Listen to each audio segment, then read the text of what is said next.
Anne Beiler changed that day. I didn't know that, but I Mm, I began to feel the weight of um, the trauma and the disappointment and the trying to be strong, and on the inside I'm feeling weak and mm, trying to pretend that everything's okay now. It's okay mm, all the time. Longing. You wish life was the way it was. You wish mm, life would go back to the way it was. And that was the beginning of my journey of just great sadness. mm. I do have a very happy ending, but we'll get to that when you're ready for that. Well, I, I don't know if I want you to leave us in suspense, but I do want to, I mean, it, like, even though not everyone has lost a child, like you said, Mhm, mhm, I do feel like there's a common grace mhm. in those things that happen in our lives that take us from being a good girl, like you mentioned, right? Yeah, Hey, I'm just being good. I'm being good. Like, God, don't you see I'm being good? Like, everything's going to go good because I'm being good. yeah, To yeah. like, wait a second here. It tests our theology. Like, we go from a theology of like, okay, God, our deal was I'm good. So then you're good. And then I get good to like, whoa, Yeah. he's bigger It than all that. it's so it it confuses us, you know. I Mm, don't I think that's the problem. We get confused about who is God mm, and why did God, right? mm. And when it comes to that, there, in my opinion now, there are no quick answers. Right.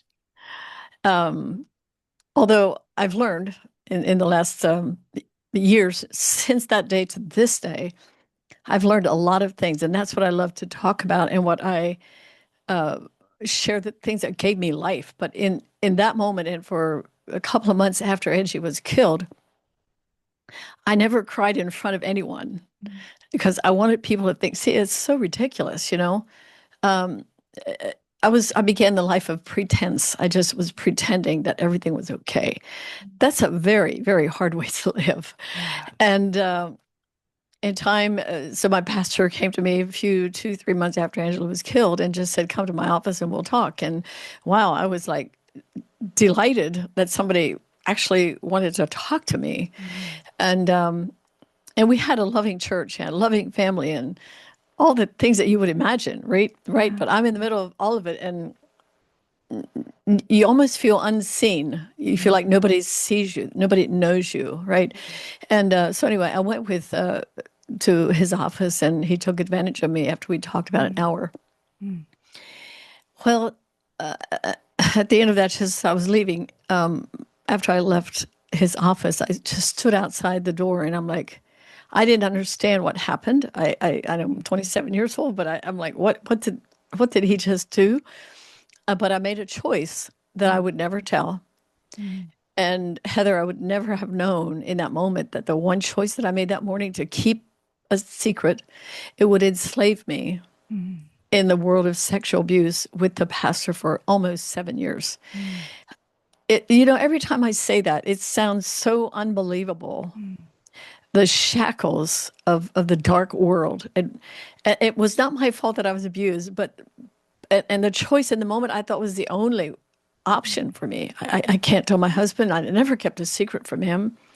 I can't tell nobody would believe me. mm, And so that became the greatest lie that Satan I mean, it was the lie mm, that from that moment, I totally believed mm, the lie that nobody would understand and I can't tell anyone. And that's called, it's a secret. And mm, the shackles of that took me into a whole other world of mm, continuing to make bad choices and continuing to live that choice out for almost 7 years. And yeah.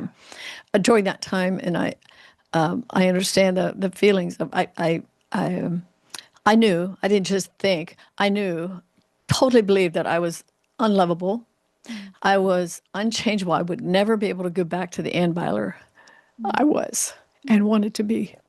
And also knew I was unforgivable. mm, And it was such a heavy burden to bear mm, at the age of 34 or 33. I really felt like taking my life was an option for me. 2 or 3 times it was very, very heavy on me. And because it's so crazy, when you go into the dark world, Satan gives you all the tools that you need to stay there because that's where he wants you, there in this dark place. And as I contemplated taking my life, that seemed like an easier or better option than actually telling somebody the truth. And so that's how dark it gets. And my encouragement to anyone is we were not meant to carry the things I'm talking about in our body for long periods of time alone.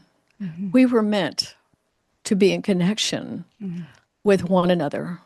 And so therefore bear you one another's burdens. Yes. And so in that you fulfill the law of Christ. Yes. By loving openly and sharing the deepest and the darkest parts of your life. Yes. Because everything that happened to me and to you it stays in your body. It's not, it doesn't like go away somewhere out in the open air, blows away with the wind. No, it settles in our body. And during those 7 years, I became a shell of a woman. I didn't know how to converse anymore, hold conversations, really socialize. I isolated myself. I kept doing all the right things. I kept going to church. I kept being a mom. I actually had another baby during that time.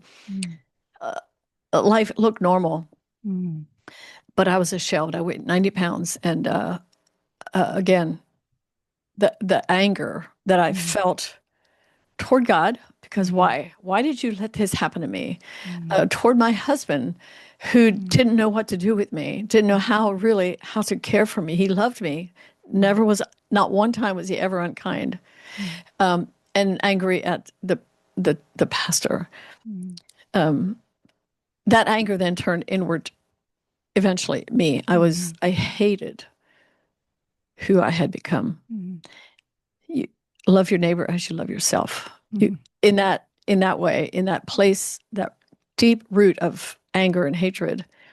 And on the outside, though, I was still kind. I'm just saying, I wasn't like a mean, crazy woman. Sure. I was still quiet, and I became very quiet, and I was still kind. My husband and I never had a verbal fight. So holding all of this in is a very, very difficult way to live. And in that way, in that place, then, in this condition, we become unhealthy. My stomach was churning. I thought I had ulcers. I went to the doctor twice because I thought I was having a heart attack. My back was searing with, my shoulders hurt, my knees were buckling. Honestly, my body was falling apart from the inside out. And that's what happens over time. That's what happened to me. Yeah. And at the very end of all that is the good news is the principle of confession. I call it the new view of confession, found in James 5:16. And James simply says, if you'll confess your faults, your struggle, your sin, your thoughts, your issues, one to another, and pray, then you'll be healed. It sounds so simple, but I want to say it sounds easy, but it's very, very difficult in that place, when you're in this place, to actually be able to do that. It's almost a supernatural act. And for me, it was after 7 years of praying by my bedside, weeping and asking Jesus, please deliver me.